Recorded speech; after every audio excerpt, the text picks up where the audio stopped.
BYU football falls in a crazy game to Arizona State, 28-23. Mitch Harper, Matt Baiamonte here in Tempe. Wild scene at the end of this one, Matt. Didn't think that was going to be the ending. It was crazy. So we'll take you through it. Okay, yes.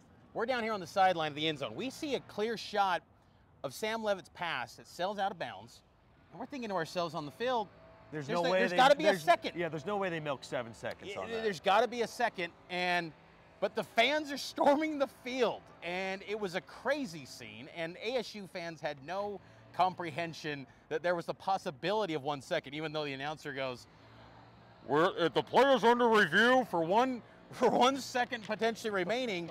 It was crazy too. Some of the media informed the ASU fans, hey, there's 1 second, they're asking you to get off the field. No! What? No!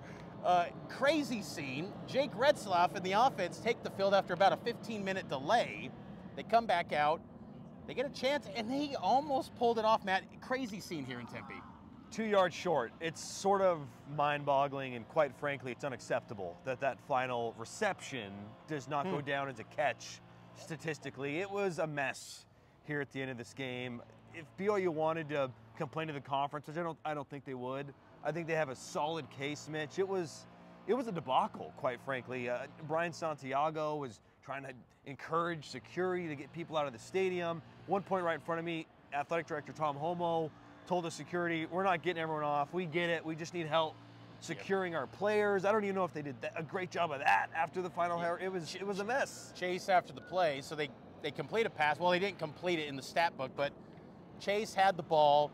He's on the ground. He gets circled by ASU fans. It was a wild scene. There was a fan that was arrested here. Crazy stuff. And I think the administrators, Santiago and Homo, they were just really concerned about the safety of the team because considering the scene, they were incredibly classy and cool. It was really impressive to watch Kalani, these administrators keep their cool because things got nasty here, Mitch.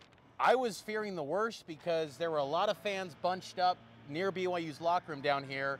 They got some ropes out and fans kind of lined up in there and the players walked through the roped area. It worked out and there wasn't any fans and player interactions, luckily, because I was fearing that was going to be a thing. There were a lot of choice words going back and forth from ASU fans to BYU fans in the stands, and that's fine. I mean, that's part of it. That's to be expected. But there was just it was tense down here on the field, so I got to say that was a wild scene, and really what was a pretty wild game. BYU looked like they were asleep at the wheel in the first half. They get 3 points, but they were down 21-3. ASU looked like they were rolling, and BYU fought back. I felt like the game was lost in that first half, specifically on the squib onside kick that hit Talon Alfrey. Didn't sound like from Kenny Dillingham at halftime that it was an intentional onside kick. They meant it to be a squib. It hit Alfrey. They converted the third rushing touchdown of the half from Cam Scadaboo after that play. That first half is where they lost the game. Now, tip of the cap to this team, Mitch, for the fight and the resilience.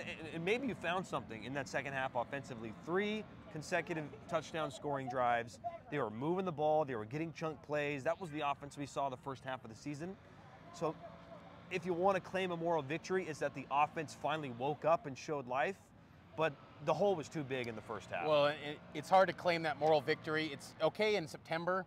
It's hard to do it now with so much on the line. And look, there's still paths where BYU can work their way back into the Big 12 championship, and Chase Roberts in the post game made it clear they want to somehow get in there and they want to play Arizona State. He made that clear in the post game. But that's what it's hard to accept that moral victory because this is the end of the season. You shouldn't be trying to find yourself in this stretch. You should have been coming out of the gates for a full 60 minutes operating at that level, and you didn't. You didn't play a complete 60, and that's why BYU comes away with a loss here today. But it was good to see the offense show a little bit of fight and play to the level that we knew that they could be. Because I'll admit, Matt, at halftime, I really thought the way that they were playing, you thought to yourself, is everything we've known about BYU this year, was it fraudulent? Was it what the national narrative has been? It's like, oh, BYU's been exposed. Now, we saw that team that we've watched week after week show up in the second half, but just not enough time. And defensively, I'm struggling with what to say about the defense. For large stretches of this game, Mitch, I felt like it was not one of their best performances of the game, and yet they make a crucial stop late in that game that gave BYU an opportunity to win the game. Jake throws the interception, but the defense made the play. And I think at the end of the day, rather than saying not the great performance by the defense, I think you really just have to tip your cap to Cam Scadaboo. Yeah. We've seen some good running backs this year in the Big 12. He's the best, in my opinion. Almost 150 yards, rarely brought down on first contact. That dude is a tank. He is an exceptional football player. I loved Kalani joking afterward. He asked Brett Pine of BYU Athletic Communications, is he a senior? Yeah, okay. Good for us and good for everyone else. Because he adjusts his hat.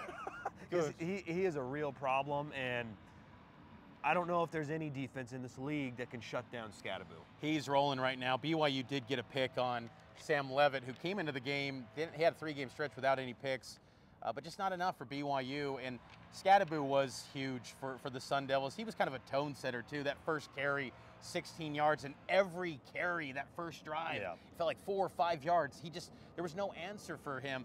BYU personnel-wise, they had some injuries in this one. Harrison Taggart, he left the field. It was kind of strange. I saw in the first half, it looked like he was kind of like coughing up, and they had brought like a trash can into the medical tent, but he wasn't on any sort of crutches or anything. So kind of undisclosed there. We'll get more info over the weekend on Taggart. But then Austin Leausa, right guard. You saw in the second half, Mocassini and Bruce Mitchell interchanging at right guard. That's because Leausa, he left the game on crutches, so that's something to monitor there. So BYU digging into their depth. They already lost Kime. Now they're potentially down Leausa.